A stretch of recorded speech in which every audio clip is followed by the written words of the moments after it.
Hello दोस्तों, Shukla chemistry classes में आपका स्वागत है। चैनल को लाइक कीजिए, सब्सक्राइब कीजिए। आज हम लोग जनरल ऑर्गेनिक केमिस्ट्री अर्थात जीओसी के टाइप्स ऑफ ऑर्गेनिक रिएक्शन में जो हमारा सब्स्टिट्यूशन का जो ए टॉपिक था, जिसको हम न्यूक्लियोफिलिक सब्स्टिट्यूशन कहते हैं, तो उसको हमने एलिफैटिक में जो न्यूक्लियोफिलिक सब्स्टिट्यूशन होता है उसको हमने पिछले वीडियो में पढ़ा है। इस वीडियो में हम लोग एरोमेटिक में जो न्यूक्लियोफिलिक सब्स्टिट्यूशन होता है उसी को पढ़ने का प्रयास करेंगे।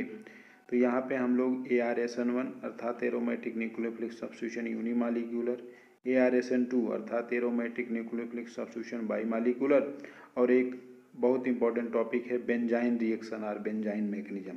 तो इन्हीं 3 टॉपिक को इस वीडियो में हम लोग पढ़ने का प्रयास करेंगे। तो चलिए प्रारंभ करते हैं। तो AR का मतलब aromatic, SN reaction R 2 type. पहला होता है ARSN1 मतलब एरोमेटिक न्यूक्लियोफिलिक सब्स्टिट्यूशन यूनिमालिक्यूलर, ARSN2 अर्थात एरोमेटिक न्यूक्लियोफिलिक सब्स्टिट्यूशन बाईमालिक्यूलर। अब ARSN1 क्या है? तो अगर हम ARSN की बात करें तो मोस्टली ARSN मतलब एरोमेटिक में न्यूक्लियोफिलिक सब्स्टिट्यूशन नहीं होता है, क्योंकि न्यूक्लियोफिलिक सब्स्टिट्यूशन मतलब जो वहाँ रिजेंट होगा वो न्यूक्लियोफाइल होगा। तो हमने आपको बताया था कि न्यूक्लियोफाइल मतलब जहाँ मल्टीपल बॉन्ड होता है, जैसे एल्कीन, एल्काइन और बेंजीन, ये स्वयं न्यूक्लियोफाइल की तरह काम करते हैं, क्योंकि यहाँ इलेक्ट्रॉन का एक्सेस होता है। तो जो स्वयं न्यूक्लियोफाइल की तरह काम करता है और वहाँ न्यूक्लियोफाइल अटैक करता है तो समान इलेक्ट्रॉन डेंसिटी वाले एक दूसरे को रिपेल करते हैं, एक दूसरे का विरोध करते हैं। तो यहाँ पर इसीलिए न्यूक्लियोफिलिक सब्स्टिट्यूशन नॉर्मल कंडीशन में संभव नहीं हो पाता है, लेकिन कुछ कंडीशन ऐसे हैं जहाँ पर ये संभव हो पाता है। तो उन्हीं कंडीशन को हम लोग यहाँ पढ़ने का प्रयास करेंगे। तो आपको अच्छी तरह समझ में आ गया होगा कि यहाँ न्यूक्लियोफिलिक सब्स्टिट्यूशन एरोमेटिक में नहीं होता है। क्यों? मोस्टली जो SN1 SN2 रिएक्शन होता है वो मोस्टली एलिफैटिक कंपाउंड में ही पाया जाता है। तो ARSN1 generally SN reaction does not takes place in aromatic compound because aromatic compounds itself acts as a nucleophile, but in case of diazonium salt, ARSN1 reaction is possible due to good leaving group of nitrogen। तो nitrogen जो होता है बहुत अच्छा leaving group होता है, उसके कारण यहाँ पर ARSN1 केवल और केवल डाइजोनियम सॉल्ट में पाया जाता है। Diazonium decompose on warming into N2 and aryl cation which is highly reactive and attack nucleophile easily। तो यहाँ पे जो डाइजोनियम कंपाउंड है उसको हल्का सा भी अगर टेम्परेचर मिल जाता है तो N2 निकल जाता है, क्योंकि N2 is very good leaving group. यही कारण है कि यहाँ पे ARSN1 रिएक्शन पॉसिबल होता है। अब पहले हम इसका मैकेनिज्म देखेंगे। तो यहाँ HNO2 है, तो HNO2 को जब हम H+ से रिएक्शन कराएंगे तो H जो है H+ इस ऑक्सीजन के पास जाएगा, क्योंकि यहाँ इलेक्ट्रॉन एक्सेस है और यहाँ इलेक्ट्रॉन की कमी है। तो यहाँ पे प्लस आ जाएगा। अब अपने प्लस को रिमूव करने के लिए, अपने स्टेबिलिटी को बनाए रखने के लिए H2O निकल जाएगा, NO+। अब एनिलीन का रिएक्शन अगर हम NO+ से कराएं तो ये लोन पेयर है, तो प्लस वाला इस लोन पेयर के पास जाएगा, तो ये देखिए फिर बॉन्ड बन गया। अब नाइट्रोजन यहाँ पे फिर डीस्टेबलाइज हो गया, तो अपनी स्टेबिलिटी को मेंटेन करने के लिए H+ निकल जाएगा, ये बन गया। अब फिर जो H निकला है वो यहाँ पे जाएगा इस वाले ऑक्सीजन के पास। तो अगले स्टेप में ये इस वाले देखिए गया ये उस वाले ऑक्सीजन के पास था, लेकिन निकलेगा इस वाले नाइट्रोजन के पास से, तो हमारा ये बना। अब ये H+ जो है फिर ऑक्सीजन के पास जाएगा, तो ऑक्सीजन के पास गया तो ये बना, और ये पानी के रूप में मतलब H2O के रूप में निकल जाएगा, और हमारा ये बनेगा, इसी को बोलते हैं डाइजोनियम सॉल्ट। तो डाइजोनियम सॉल्ट क्या पता चला कि अगर कहीं भी आपको ऐसा दिखता है, मान लीजिए NH2 रहेगा और वहाँ पर HNO2 से रिएक्शन कराया जाएगा, तो आपको फाइनली जो है N2+ मिलेगा, जो कि फाइनली मिला है। तो ये इस मैकेनिज्म के थ्रू होगा। तो एक बार मैं फिर से आपको बता दे रहा हूँ कि अगर कभी भी एनिलीन का रिएक्शन आपको HNO2 से कराया जाए या NaNO2+ HCl, क्योंकि ये रिएक्शन करके HNO2 ही बनाता है, तो वो जब रिएक्शन करेगा तो फाइनली हमारा N2+ मतलब बेंजीन डाइजोनियम सॉल्ट बनता है, यही बनता है। ये पूरा मैकेनिज्म हमने आपको बताया है। तो यहाँ से जो बेंजीन डाइजोनियम सॉल्ट बना है, यहीं से हम रिएक्शन कराएंगे। तो ये देखिए कुछ रिएक्शन है। तो इसमें ये जो रिएक्शन है CuCl CuBr या CuCN जो होता है, तो यहाँ पर ये कॉपर के ऊपर प्लस, Cl के ऊपर माइनस, तो माइनस वाला न्यूक्लियोफाइल है वह अटैक करेगा और ये N2 निकल जाएगा। तो इस जो तीनों हैं इनको कलेक्टिवली या मुख्य रूप से इनको सैंडमेयर रिएक्शन बोला जाता है। बहुत इंपॉर्टेंट नेम रिएक्शन है, इसको बोलता है सैंडमेयर रिएक्शन। अब क्या है, अगला जो एक नेम रिएक्शन बहुत इंपॉर्टेंट है, HbF4 से उसके बाद उसको फिल्टर आप सॉलिड करके ड्राई करके हीट करें तो यहाँ N2 निकल जाएगा और ये फ्लोरीन आता है। इसका एक मैकेनिज्म है, जब नेम रिएक्शन पढ़ेंगे तो वहाँ मैकेनिज्म पूरा बताएंगे। तो इसका एक नेम रिएक्शन है, बहुत इम्पॉर्टेंट है, IIT JEE सबके एग्जाम में पूछा गया, बाल्ज सीमैन, CSCHIEMAN, बाल्ज सीमैन रिएक्शन कई बार एग्जाम में पूछा गया है। नेक्स्ट रिएक्शन है कि अगर बेंजीन डाइएजोनियम को H3PO2 से रिएक्शन करेंगे तो फ्री रेडिकल के थ्रू यहाँ H आ जाता है और ये बेंजीन बन जाता है। अगर इसको वारमीन एक्वस एसिड से, एक्वस मतलब जली है, तो जली से रिएक्शन करेंगे, जल का मात्रा रहेगा तो ये निकल जाएगा, यहाँ पे OH आ जाता है। फिर यहाँ पे अगर हम ARH मतलब कोई एक्टिवेटिंग रिंग से रिएक्शन कराएंगे तो यहाँ कपलिंग रिएक्शन हो जाता है, बहुत इंपॉर्टेंट है कपलिंग रिएक्शन। यहाँ पे कपलिंग रिएक्शन हो जाएगा, ये जो है इस नाइट्रोजन के साथ रिएक्शन कर जाता है तो ये एजो डाई बनाते हैं और इस रिएक्शन को बोलते हैं कपलिंग रिएक्शन। कपल कर जाते हैं, इसमें लिविंग ग्रुप निकलता नहीं, केवल एक दूसरे से कपल कर जाता है। बहुत इंपॉर्टेंट रिएक्शन है। इसमें ये वाला इस वाले के साथ कपल करता है, जो डाई बनाता है। अब देखिए ये यहाँ से शुरू हुआ था, यही मैं आपको पीछे बताएं कि अगर NH2 का रिएक्शन Na2 प्लस HCl या H2SO4 मतलब HCl के जगह आप H2SO4 भी ले सकते हो, या डायरेक्ट HNO2 से अगर रिएक्शन कराओगे तो आपको यही मिलेगा। ये समझने का प्रयास करिए आप, या तो NaNO2 प्लस HCl और HCl के जगह H2SO4 0 से 5 डिग्री सेल्सियस रहेगा, या आपको डायरेक्ट HNO2 दे देगा तो यही बनेगा, जो कि मैकेनिज्म हमने आपको पीछे बताया। और जब ये बनेगा तो डिफरेंट टाइप के जो रिएक्टेंट्स हैं, जो रीजेंट हैं, वो रिएक्शन करके ये प्रोडक्ट बनाते हैं। तो ये आप देखिए डिफरेंट टाइप ArSN1 रिएक्शन के एग्जाम्पल है। अगला है हमारा ArSN2। ArSN2 में एरोमेटिक न्यूक्लियोफिलिक सब्स्टिट्यूशन बाईमॉलिक्यूलर। फिर से वही बात आई कि generally nucleophilic substitution reaction does not occur in aromatic compound या बेंजीन में, बिकॉज एरोमेटिक कंपाउंड या benzene itself acts as a nucleophile, but electron withdrawing group का काम होता है, हमने आपको वीडियो में पढ़ाया है जनरल ऑर्गेनिक केमिस्ट्री में, जो इलेक्ट्रॉन विथड्रॉइंग ग्रुप अर्थात जो -I मतलब इंडक्टिव इफेक्ट या -M मेसोमेरिक इफेक्ट होते हैं, ये रिंग से इलेक्ट्रॉन को बाहर खींचने का काम करते हैं। तो अगर ये इलेक्ट्रॉन रिंग से बाहर खींचेंगे तो रिंग पर इलेक्ट्रॉन की कमी होगी, और जब इलेक्ट्रॉन की कमी होगी तो इस पर न्यूक्लियोफाइल आसानी से अटैक करेगा, क्योंकि हमने आपको बताया है कि रिंग स्वयं न्यूक्लियोफाइल की तरह काम करता है। तो जब न्यूक्लियोफाइल स्वयं काम करता है तो न्यूक्लियोफाइल और न्यूक्लियोफाइल एक दूसरे को रिपल्सन करेंगे। लेकिन अगर यहाँ पे कोई ग्रुप लगा हो जो इसके इलेक्ट्रॉन डेंसिटी को निकालता हो, जैसे ये वाला, तो NO2 -I -M होता है, तो ये जब इसके इलेक्ट्रॉन को निकालेगा तो रिंग पर इलेक्ट्रॉन की कमी हो जाएगी, तब आसानी से न्यूक्लियोफाइल अटैक कर देता है। तो ArSN2 तभी पॉसिबल है जब रिंग पर कोई स्ट्रांग -I या -M का ग्रुप लगा हो। -I का मतलब इंडक्टिव इफेक्ट और -M या -R का मतलब होता है मेसोमेरिक या रेजोनेंस इफेक्ट। तो ये हमने आपको वीडियो में पढ़ाया है जनरल ऑर्गेनिक केमिस्ट्री के इलेक्ट्रॉनिक डिस्प्लेसमेंट में।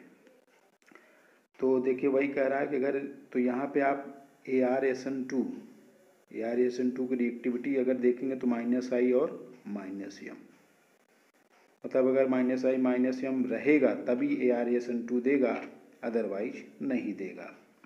तो एक इम्पॉर्टेंट नोट्स है, बहुत इम्पॉर्टेंट नोट्स है कि SN2 reaction sp2 hybridisation carbon पर कभी होता नहीं है। इस फ्लोरीन के इस देखिए तो यहाँ 1 सिग्मा 2 सिग्मा 3 सिग्मा, यहाँ sp2 है, इसीलिए यहाँ पे संभव तो नहीं है, लेकिन जो मैंने बताया कि अगर -I या -M के ग्रुप लगाया जाए तो रिएक्शन पॉसिबल हो सकता है।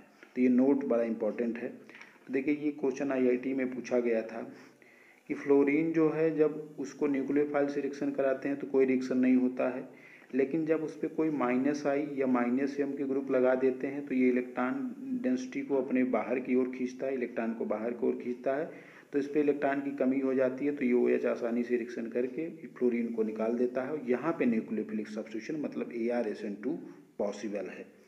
तो अगर रिंग पर कोई भी -I के या -M का ग्रुप नहीं लगा है तो वहाँ पर ArSN2 पॉसिबल नहीं है। मतलब कहने का मतलब ArSN2 वही होगा जहाँ पर -I या -M के ग्रुप लगे रहेंगे। अब कुछ एग्जाम्पल है ArSN2 के, तो ये क्या है -I -M, तो ये Cl निकलेगा Na+ Cn- Cn यहाँ आएगा और NaCl बना देगा बाई प्रोडक्ट। H2O है तो H+ OH- तो HCl बना देगा, OH आ जाएगा। NaSH है तो Na+ SH- तो ये Cl निकल जाएगा NaCl और SH यहाँ पे आ जाएगा। तो आप देख रहे हो ये जो NO2 लगा है इसी के कारण यहाँ पर ArSN2 रिएक्शन हो रहा है। अगर ये NO2 या कोई भी -I -M का ग्रुप नहीं लगा रहेगा तो यहाँ पर ArSN2 रिएक्शन पॉसिबल नहीं है। तो एक बहुत इम्पॉर्टेंट रिएक्शन है जिसका नाम है बेंजाइन मैकेनिज्म।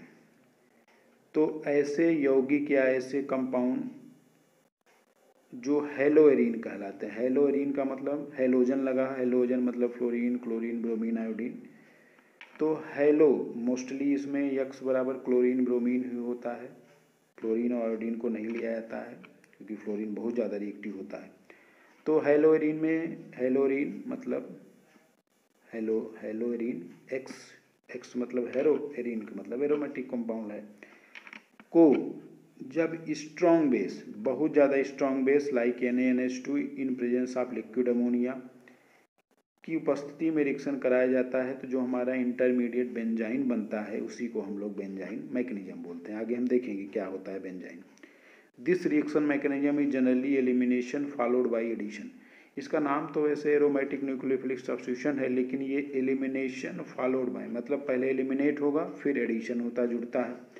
इसकी रिएक्टिविटी और स्टेबिलिटी जो है वो मेजर किया जाता है केवल और केवल इंडक्टिव इफेक्ट के आधार पर, क्योंकि मेजोमेरिक इफेक्ट या रेजोनेंस इफेक्ट इसमें इसलिए नहीं है क्योंकि यहाँ पे जो रेजोनेंस होता है वो इम्प्रॉपर होता है। तो mesomeric effect not due to improper resonance. अब हम इसका मैकेनिज्म देखेंगे। तो ये देखिए ये इसका मैकेनिज्म है, ये देखिए हेलोएरीन है ये। तो इसमें ये हेलोजन और बगल का हाइड्रोजन, क्योंकि ये स्ट्रॉन्ग बेस है, बेस का काम ही होता है कि किसी भी एसिडिक प्रोटॉन को या प्रोटॉन को निकाल लेना।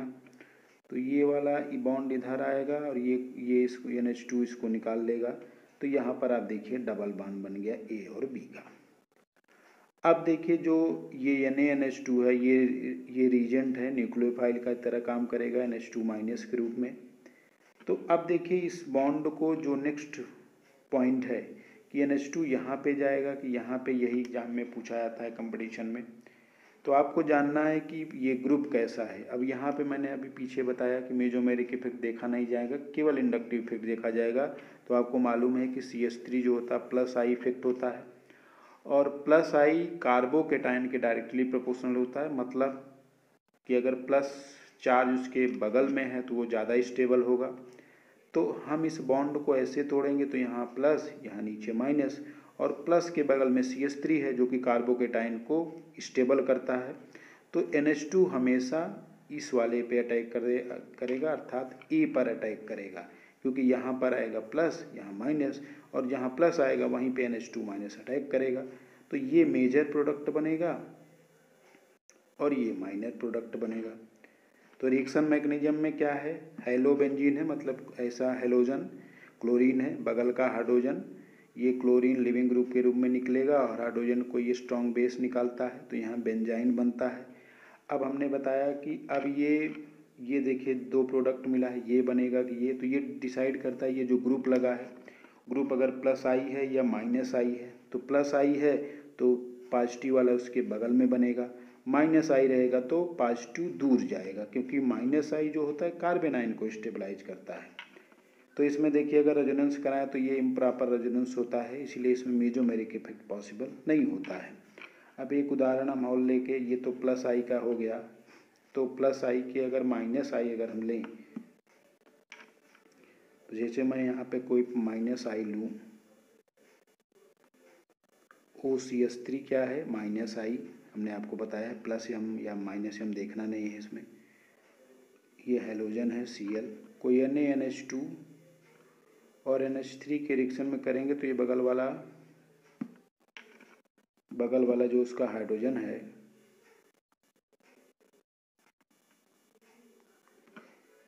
Cl और ये बगल वाला हाइड्रोजन, तो ये निकल जाएगा। और जो ये बेस है जो कि NaNH2 लिक्विड अमोनिया बहुत स्ट्रॉन्ग बेस होता है, ये इस प्रोटॉन को निकालेगा, तो ये वाला बॉन्ड इधर आ जाएगा, ये निकल जाएगा, तो यहाँ पर बन जाएगा डबल बॉन्ड।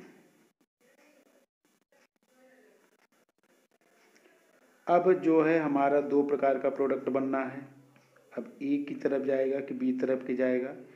तो अब देखिए यहाँ पे जो ये है -I, मतलब -I कार्बन आयन को स्टेबलाइज करता है। तो अब बॉन्ड जो है ऐसे टूटेगा, क्यों? क्योंकि निगेटिव चार्ज जो है इसके बगल में होना चाहिए, क्योंकि -I जो है कार्बन आयन को स्टेबलाइज करता है। तो हमारा जो NH2 माइनस है वो हमेशा यहाँ पर आएगा क्योंकि प्लस के पास। तो अगर -I रहेगा,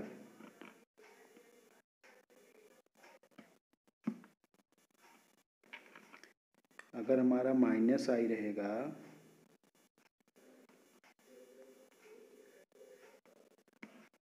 तो ये जो है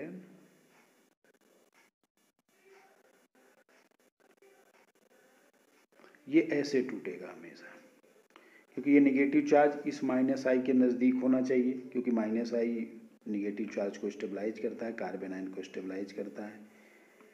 तो यहाँ पे जो दो प्रोडक्ट मिलेगा वो ऐसे मिलेगा,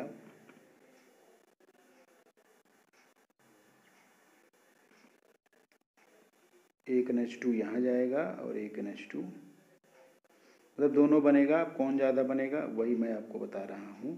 तो अभी हमने आपको बताया कि ये वाला ज़्यादा बनेगा, क्योंकि निगेटिव यहाँ आएगा तो प्लस यहाँ आएगा और NH2 माइनस हमेशा प्लस पे अटैक करेगा, तो ये मेजर बनेगा और ये वाला माइनर बनेगा।